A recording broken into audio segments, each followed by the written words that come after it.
Welcome to the Wings Mobile Detailing Business and Automotive Podcast, the only podcast that will guide you on how to start and grow six-figure companies. As our team expand from one business location to worldwide domination, you will get step-by-step insights from a millennial franchisor and franchise owner with your host, Andre Mezzalera. We're here with Wings Mobile Detailing. Winter's coming up. And that's kind of yucky for the detailing business because it gets super cold in certain places. Fortunately, we're here in Richmond where it does snow, but it's not as bad as up north in Boston, for example. People in Florida are probably don't even worry about that, but winter. Now, for detailers that are getting clients, that you're marketing for clients and all, you're wondering, how do you go about selling your services to clients? Because you know that the car needs to be detailed. If you own a detailing business, you know the importance of detailing, no matter the season. You know the importance. You understand. At least I hope you know. If you're in this industry, you better know. You better trust that. Understand the importance of detailing to provide the services to clients.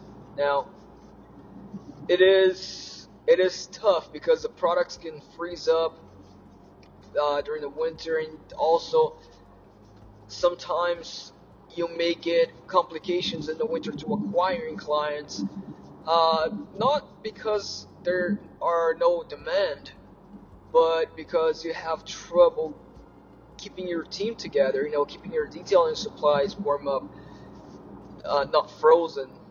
And even being able to provide the service, let's say it's getting below freezing in the morning, you want to start later, but you're not able to do the same amount of cars.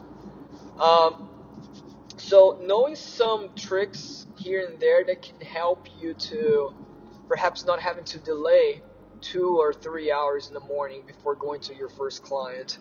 So knowing things like that, it's important so that it doesn't damage your bottom line. Things like that would include preparing the van. Now, you do want to make sure your van is prepared and it's warm inside. The products are not freezing. So the way that you don't have your products freeze up is there are a couple of different methods. One is the method that some people use, which is the electric heater. You can find an electric heater on Amazon. Just type it in. You're gonna find it. You plug into a power outlet inside your house. Put it inside your van. If you don't have a Ford Transit, connect a small cargo van. It will help leaving that inside near your products and your pressure washer and steamer. All of that stuff needs to be warm. It would be cool if it was just the products that you needed to be warmed, but no, you need everything warm. You need the water tank to not freeze up. You need the steamer, the pressure washer. And if you have a hot water extractor, you don't want to leave water frozen inside because it will damage the machine. So you need everything to not be frozen. So that's why you have to pretty much make sure your entire van, all your equipment is warm. You don't want to take everything inside your house every time. So the problem with the electric heater is that it's not as strong, right? So you connect, and also you need a power plug for it to connect to the house. So if you live in an apartment complex, there's no power plug outside, then there's no way you can do that, right? So there is a second type of heater. Sometimes the electric heater may work for you. If you have a small cargo van, it might work. You plug in, and that's one of the best things if you live in a house. But the second one would be a propane heater. For that, you would need to have a propane tank inside of your van that's feeding the heater. And the types of heater that you can use with propane tank is the Mr. Buddy heater. That you can connect directly to the propane tank with a hose adapter. Goes straight to the propane tank. Bam. And that warms up pretty well inside your van. Gotta be careful, using that. You have to know how to use that.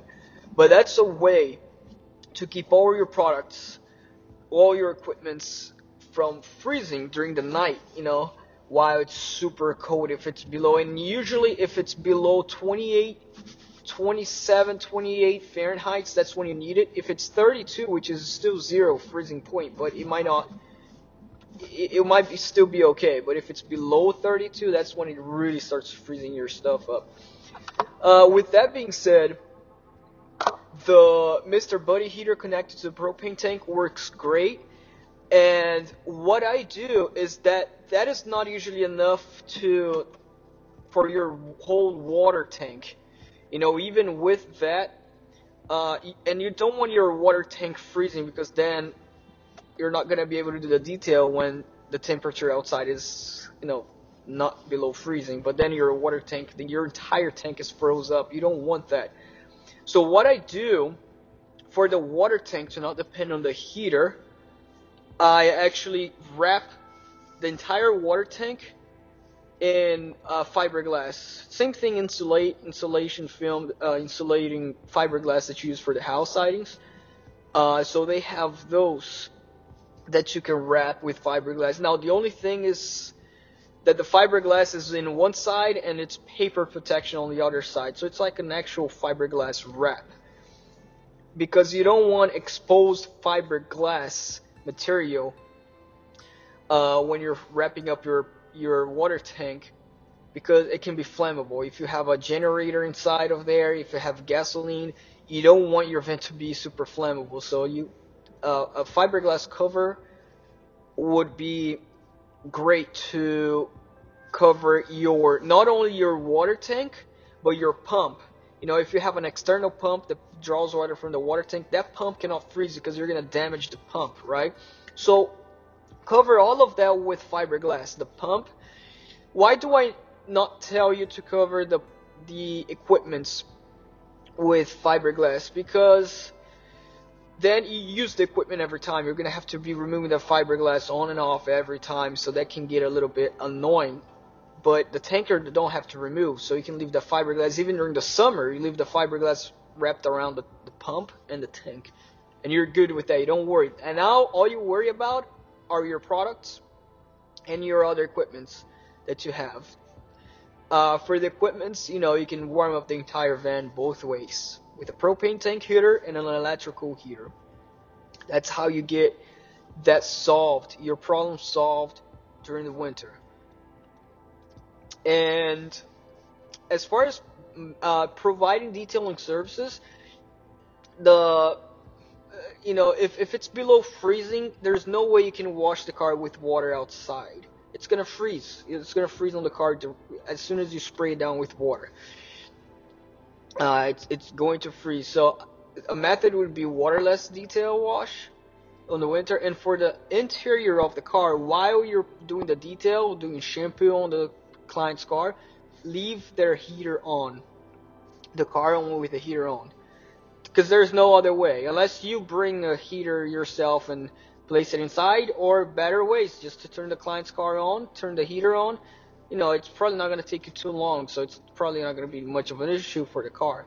So just do the interior, so that you do that to avoid the products from freezing up on the hard surfaces inside the car. So that would be bad. You don't want that, and it does happen. If it's below freezing, the products are going to freeze on the hard surfaces as you're spraying on the towel when it's really cold, right? So those are the ways to tackle.